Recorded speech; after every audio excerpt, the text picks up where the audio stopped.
Ladies and gentlemen, welcome back into my workshop on this chilly November day. It's wonderful to have you here, in spite of the cold, because today we are going to be making some steel flowers. Now, I've done steel flowers before, but in the past I've only done one flower at a time. This time I want to do something different. I want to do a whole bouquet of flowers. So, like with many projects, design comes first, so let's do it.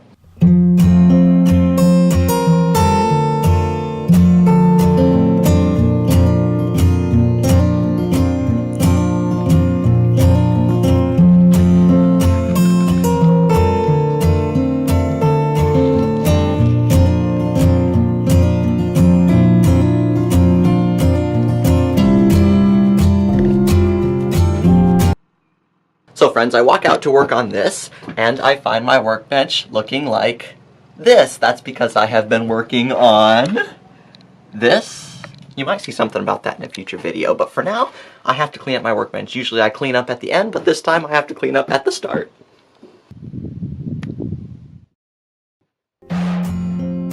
Ah, much better.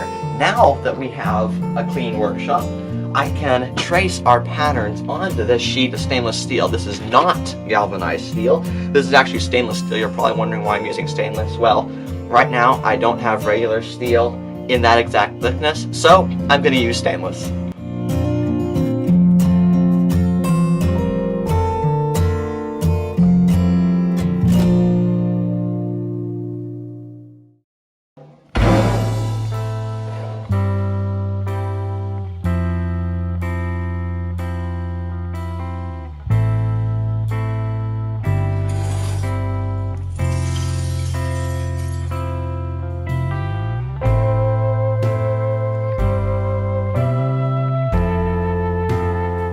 Okay friends, I want to do something I have actually never done before.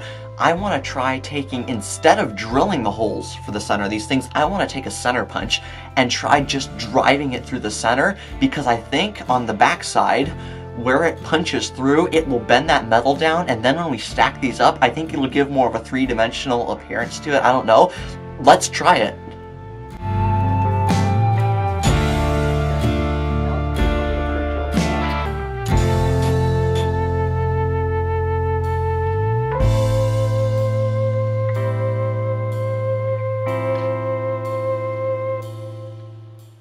Alrighty, here we have our petal blanks, I guess you call them, and we're ready to light the forge and splay out the petals with a cross-peen hammer.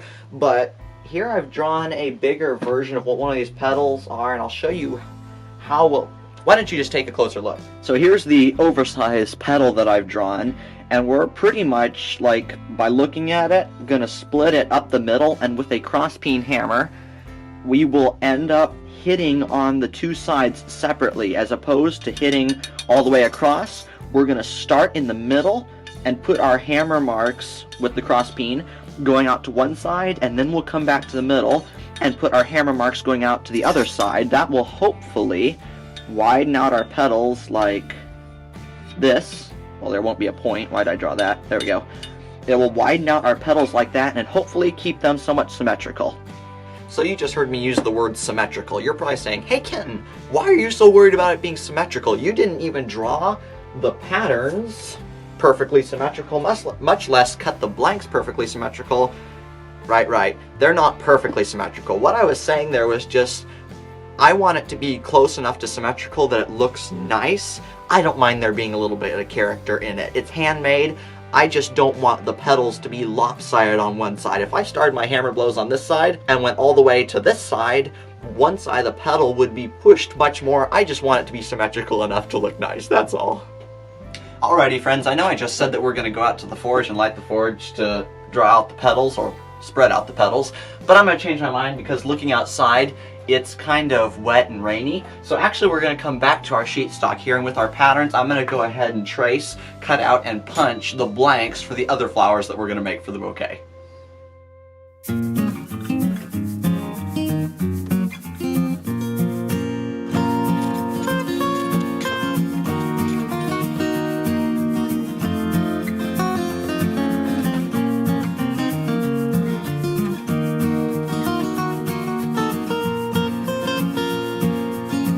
So we've got 3 beautiful sets of petal blanks here. How many more do you think we should do?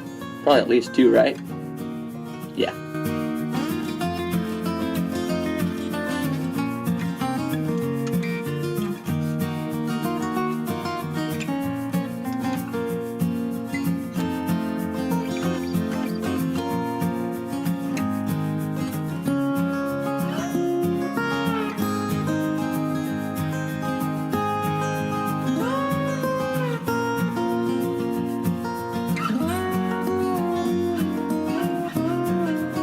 Alrighty friends, we now have two things. Right here we have our beautiful flower blanks, all 5 sets of them, and right back here we have a super messy workbench. I'm going to go ahead and clean this up, and then we will be ready to light the forge. And in the past I've said spread out these petals. I think texture these petals is more the proper term because they're pretty thin. They're not going to widen a lot. So I'm going to clean this up, and then we will light the forge and texture all those petals.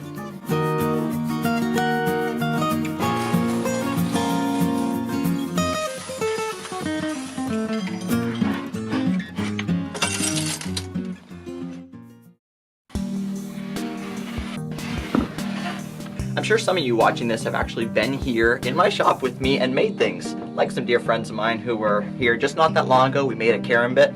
Go check out my Instagram page, kenton.adams, to see the highlights video from that. But for those of you who have only seen my shop on a screen, I'm going to give you a quick tour of the forging setup. So here's the forge.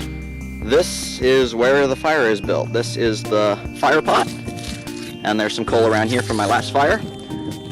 When I don't need a deep fire pit like for welding Damascus, I need that. When I don't need that, I put this little thing in here, and it limits the depth to approximately 3 3/4, 4 inches, or if I take it out, I think it's a little over 5 inches deep, which is nice. Over here we have the blower.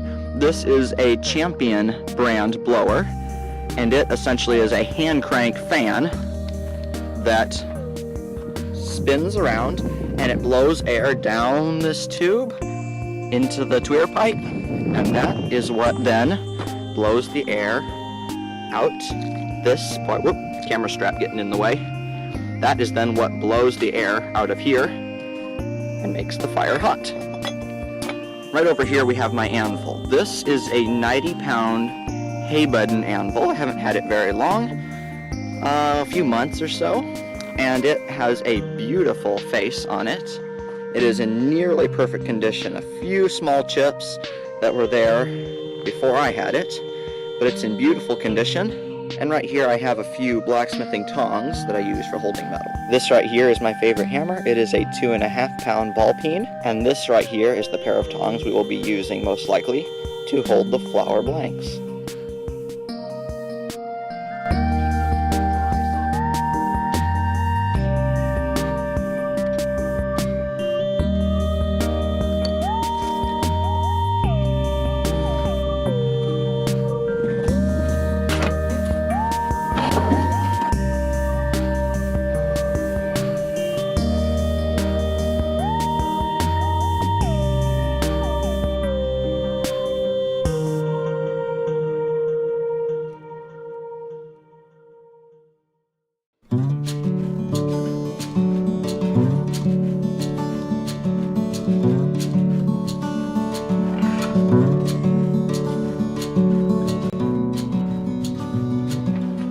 As you can see, this super thin metal cools down very fast, which makes somewhat of a problem for hammering it because you have such a short amount of time to hammer it. I'm just going to try to hammer it as fast as possible. There's enough light outside that even when it looks like it's not red anymore, it is still very hot because I have such an abundant amount of light outside here. So we'll keep going. We've got 5 sets to do. We have 60 petals to do. 1 down, 4 more to go. 2 down, 3 to go.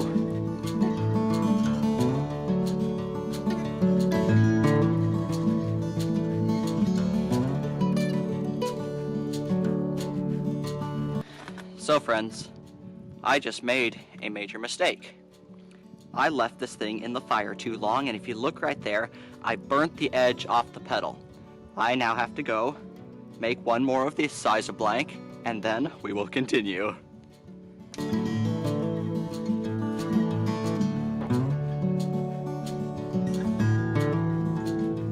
less than 5 minutes later, we have our new piece.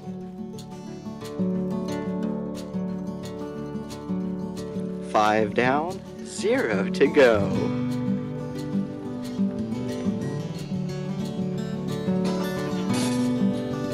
Hello again. It has been several days since I textured all these petals just because I haven't had time to work on this, but I had a moment now, so I am ready to put on the stems. I have a long piece of 5/16 inch mild steel rod here, but instead of holding that piece, I have this short little piece right here that I will be showing you how we will be doing this with. What we are going to do is we are going to use the oxygen acetylene torch to heat up the end of the rod, and I am going to take a ball peen hammer, there's one over there, and I am going to basically put a rivet head on this end so that when we put it on the petals, I will be able to slide this through the top of the petals and it will come down and sit right there with the nice little head in the middle, and I might tack weld it from the back to make sure they don't slide down.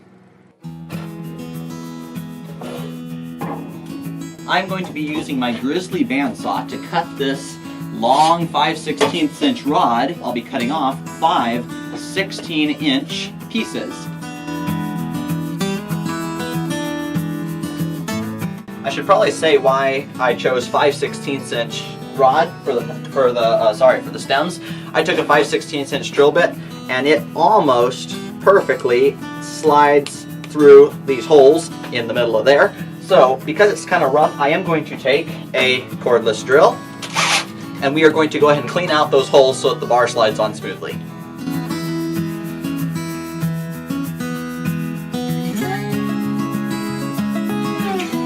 So that slides on relatively easy enough. So now I feel comfortable going ahead and riveting one of the tops of these stems so we can see what it looks like. Before I light this flame, I have one request for you. Please do not take what you see in this video and try to run one of these torches without proper training. This is probably one of the most dangerous tools I have in this shop. They are extremely dangerous if you do not take the proper safety precautions. So please, if you're going to run one of these, this video is not the lesson for that. I am not qualified to teach you the proper safety precautions. So if you need to run one of these, please get proper training. Thank you.